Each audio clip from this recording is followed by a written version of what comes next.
Welcome, dear viewers, to a world where darkness and mysticism meet in the creepiest forms. Here, in this abandoned corner of the internet, we will delve into the darkest corners of the human imagination. Prepare for awe-inspiring horror, as each of our stories is imbued with sinister secrets that lurk in the darkness of the night. Scary stories that remain beyond your imagination are waiting for you on our channel. Don't forget to turn on the lights, get comfortable and hold on tight, because now we are going into the world of nightmares. Are you ready for it? Then welcome to our scary story.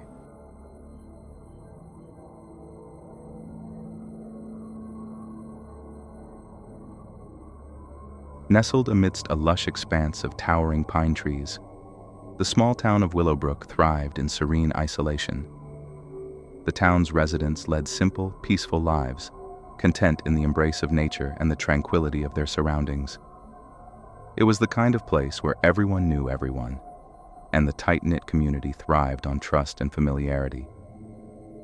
Willowbrook's residents had their rituals, like the weekly farmers' market where fresh produce was exchanged with warm smiles, or the laughter of children that echoed through the town's idyllic streets. It was a town where everyone had a story, and every story was cherished. Life here was an enchanting tapestry of nature, friendly faces, and the comforting embrace of a dense, ancient forest that encircled the town. Amid this picturesque backdrop, two families played pivotal roles in the fabric of Willowbrook. The Watsons, a cheerful and boisterous family of four, were known for their farmhouse on the edge of town. It was here that John and Sarah Watson had raised their children, Lily and Tim, surrounded by the beauty of nature. Lily was a quiet, observant girl who often ventured into the woods to sketch the enchanting flora and fauna, while Tim was a rambunctious teenager with a heart full of curiosity and a penchant for exploring. Opposite the Watsons lived the Carmichaels, led by the wise and kind-hearted Mayor William Carmichael. The Carmichaels had a long-standing legacy of leadership in Willowbrook. Mayor Carmichael, a man of integrity and compassion, was revered by the townsfolk, who admired his commitment to maintaining the town's traditions and protecting the forest that defined their home. It was an unusually warm autumn morning when the first ripple of unease spread through Willowbrook. Tim Watson, the adventurous teenager, had announced his intentions to explore deeper into the forest. This was not entirely unusual for Tim, who often regaled his friends with tales of his expeditions and claimed to have discovered secret hideaways, hidden streams, and peculiar rock formations. That morning, however, something was different. Tim's excitement was tinged with an odd sense of urgency, as if he were following an invisible trail that only he could see. His words left a sense of foreboding in the hearts of those who overheard him. His sister, Lily, tried to convince him to stay closer to home, but Tim was resolute. He donned his backpack, kissed his family goodbye, and ventured into the woods with the promise to return before dusk. The sun dipped below the horizon, casting long shadows from the trees that encircled Willowbrook. As the townsfolk gathered in the town square for the weekly bonfire, there was an uneasy feeling in the air. The fire crackled and danced, but Tim Watson's silhouette did not appear at the edge of the forest, as it always did when he returned from his adventures. Whispers spread like wildfire, and concern gnawed at the hearts of those who waited for Tim's return. The Watson family paced nervously as the hours slipped away, the reassuring embers of the bonfire gradually replaced by the chill of uncertainty. Mayor Carmichael led a group of volunteers, townsfolk armed with lanterns and concerned expressions, into the forest to search for the missing boy. The search was intense, lasting deep into the night and through the early hours of dawn. Yet, as the first light of morning touched the treetops, Tim Watson remained elusive, and his mysterious disappearance sent shockwaves through Willowbrook. The disappearance of Tim Watson left Willowbrook in a state of bewildered disarray. The tight-knit community was suddenly marred by suspicion and whispers of the supernatural. The townsfolk gathered in hushed groups, sharing their unease and weaving tales of lurking forest spirits and vengeful entities that might have claimed the young adventurer. Rumors swirled like autumn leaves in the wind. Some suggested that the forest had awakened a long-dormant malevolence, while others believed that Tim had stumbled upon an ancient, hidden portal to a parallel world. The more rational among them suspected foul play, but no evidence could support such claims. As days turned into weeks and the search efforts continued, the trust that had bound Willowbrook's residents began to fray. Fear overshadowed the once cheerful town, and the forest, once a place of solace and inspiration, became a source of dread and apprehension. In the heart of Willowbrook, Mayor Carmichael found himself grappling with the daunting responsibility of not only leading the town, but also calming the frayed nerves of its inhabitants. The very essence of Willowbrook's existence was at stake, and as the specter of the unknown loomed, the town's fate hung in a delicate balance. Little did the residents of Willowbrook know that this was just the beginning of their harrowing journey into darkness, as a malevolent presence, shrouded in mystery, silently watched from the depths of the ancient forest, waiting for the opportune moment to reveal itself. In the wake of Tim Watson's mysterious disappearance, the small town of Willowbrook was gripped by a collective fear that seemed to emanate from the dense, ancient forest that surrounded them. Rumors and speculations had spread like wildfire, but answers remained elusive. Fueled by a collective determination to unravel the enigma, a group of brave volunteers banded together to venture into the heart of the forest, where the missing individuals had last been seen.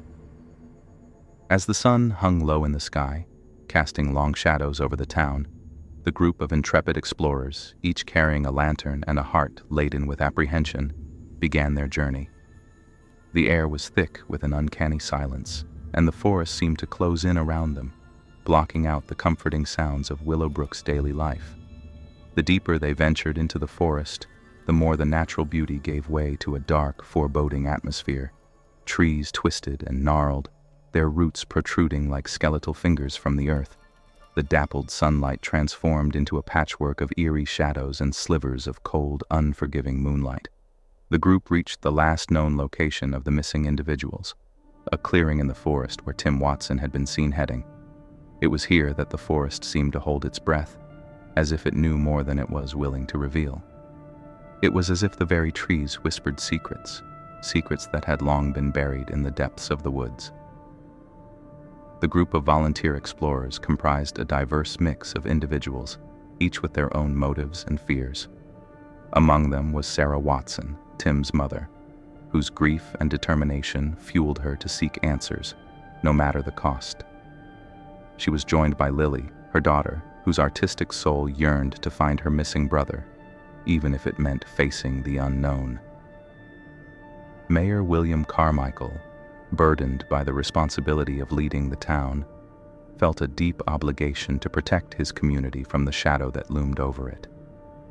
His presence lent a sense of authority to the group, but it also weighed on his shoulders, for he understood the gravity of the situation. Others in the group were driven by personal connections to the missing individuals, or a burning curiosity to uncover the truth. The tension among them was palpable as the forest's oppressive atmosphere seeped into their collective psyche. Each step they took, they could feel the weight of something unseen, something that watched them from the shadows. As the day waned and nightfall enveloped the forest, the group pressed on, their lanterns casting an ephemeral glow on the gnarled trees. The first signs of an ominous presence began to manifest. Eerie sounds emanated from the depths of the forest, unnatural and otherworldly.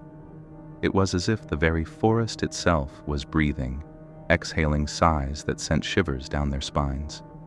Strange tracks, like those of no known creature, crisscrossed their path.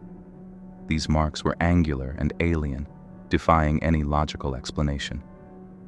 Fear began to swell within the group, but they pressed on, driven by a relentless determination to uncover the truth. Deeper into the forest they ventured, where the trees seemed to close in around them, their branches intertwined like skeletal fingers. The whispers of the wind grew more pronounced, as if the forest was trying to communicate, albeit in a language that was beyond human comprehension. It was then that the group stumbled upon a clearing deeper within the forest, where an unsettling sight awaited them. An array of symbols, drawn with what appeared to be blood, adorned the trunks of trees. These symbols, intricate and sinister, seemed to pulse with an unearthly energy, casting a malevolent aura over the clearing. The volunteers exchanged fearful glances, their lanterns flickering in the presence of the symbols. It was in this unsettling moment that they realized they were not alone in the forest.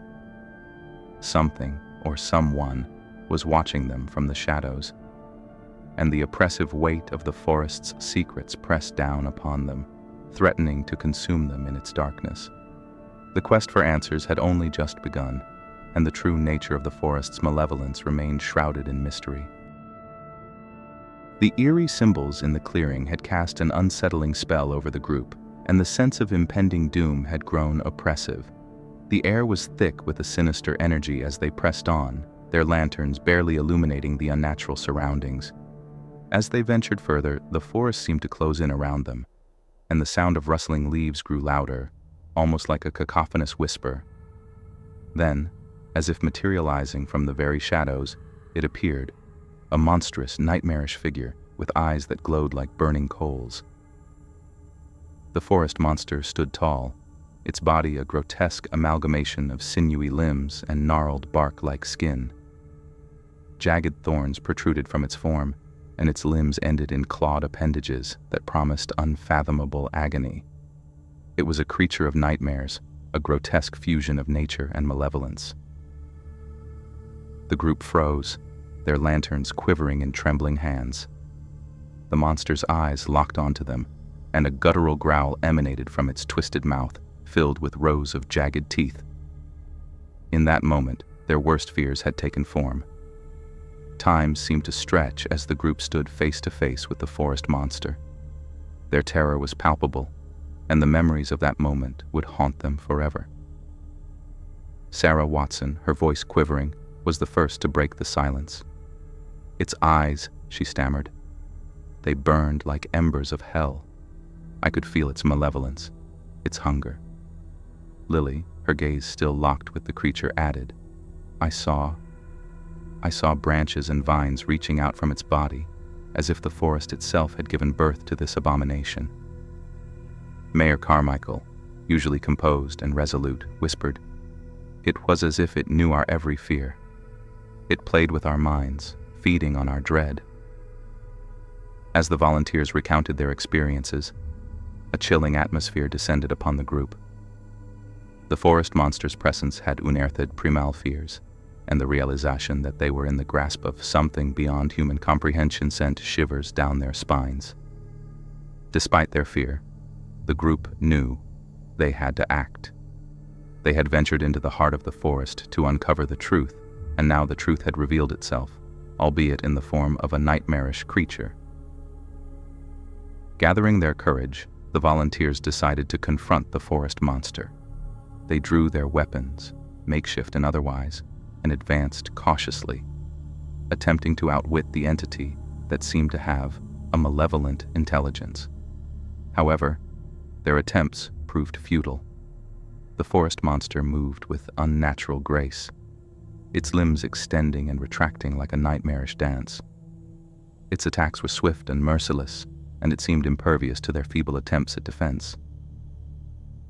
Desperation set in as one by one, the volunteers were incapacitated by the monster's relentless assault.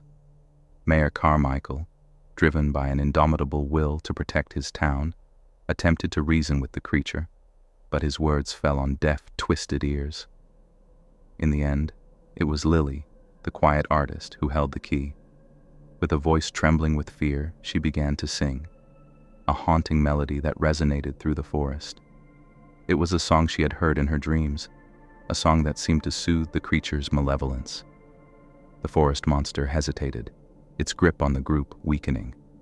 Lily's voice grew stronger, and her song seemed to bring a glimmer of humanity to the grotesque entity. It began to recede, its once fiery eyes now dull and lifeless. The survivors watched in awe as the forest monster retreated into the depths of the forest, vanishing like a nightmare upon waking. Their ordeal had come to an end, but the horrors they had witnessed were etched into their memories, leaving scars that would never fade. As the forest's sinister secrets remained buried in the shadows, the group was left to ponder the true nature of the malevolent entity that dwelled within the ancient woods of Willowbrook. The battle had been won, but the war against the unknown had only just begun. As the survivors regrouped and caught their breath after the harrowing encounter with the forest monster, they couldn't help but wonder about the creature they had faced. It was a terror that defied explanation, a living nightmare that had tormented their small town of Willowbrook. Lily, who had used her haunting song to pacify the monster, was the first to speak. "I've seen this creature before in my dreams," she confessed, her voice trembling with a mixture of fear and revelation. "It's a guardian of the forest, but not a guardian of nature. It's a sentinel of dark forces, an entity born of ancient rituals and malevolent energies." The survivors huddled together, piecing together the fragments of information they had gathered during their ordeal. They discovered that the forest monster was a manifestation of the very darkness that lurked within the heart of the woods. It was a creature bound to protect the dark secrets that had taken root in the ancient forest, secrets that had festered for generations. The group was now faced with a grim realization. Their peaceful town had been living in the shadow of a malevolent force, one that had manifested in the form of the forest monster. It had taken the disappearances of their loved ones to bring this horror to light. The survivors returned to Willowbrook, their hearts heavy with the weight of what they had learned. The forest monster was not the only source of the town's horror. The very fear and mistrust that had swept through the community had played a part in the town's downfall. In the wake of their encounter, the townsfolk began to realize that their own insecurities and superstitions had fed into the malevolent energy that shrouded the forest. Fear had amplified the darkness, and their misconceptions had created an environment ripe for the horrors to thrive. The consequences of the monster's existence were catastrophic. The town was no longer the idyllic haven it once was. It had become a place of paranoia, mistrust, and isolation.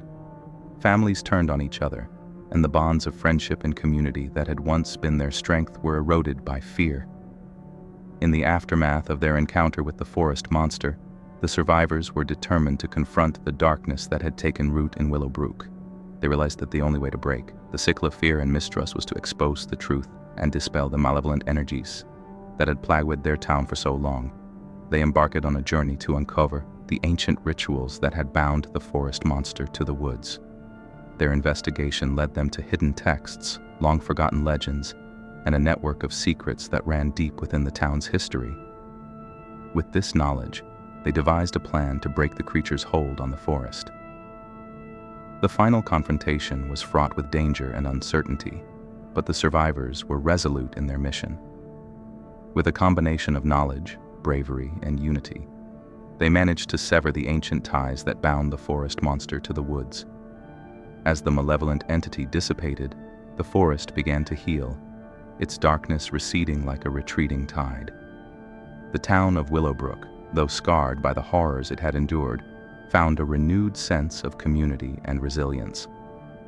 The survivors would forever carry the memory of the forest monster and the terrors that lurked in the dark corners of the world. As the story draws to a close, it leaves the readers in contemplation of the unseen horrors that may reside in the depths of our world, and the power of unity and courage in facing the unknown. The legacy of Willowbrook's ordeal serves as a haunting reminder that the true horrors may not always come from outside, but can manifest from the depths of our own fears and misgivings.